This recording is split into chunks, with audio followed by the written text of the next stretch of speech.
This method of making yam and beans pottage is a bomb, you guys. It is so good and you need to follow this method. Like, you need to follow it.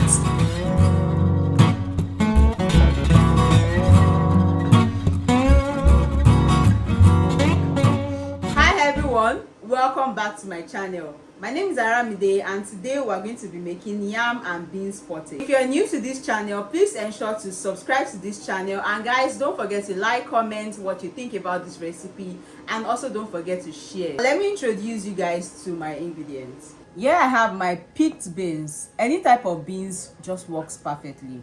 I also have some cubed cut yam. I soaked it in water because I don't want it to oxidize. Some palm oil. Here I have some blended Scotch bonnet peppers. When you're cooking beans, onions is like one of the most important ingredients. So I have some chopped onions right here. I also have some crayfish because it just adds this, unique taste to your pottage. Here I have some cleaned Panla fish. I have some deboned smoked catfish that I cleaned with some hot water and salt. Here I have salt, and lastly some seasonings.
method of making yam and beans pottage is a bomb, you guys. It is so good and you need to follow this method. Like, you need to follow it.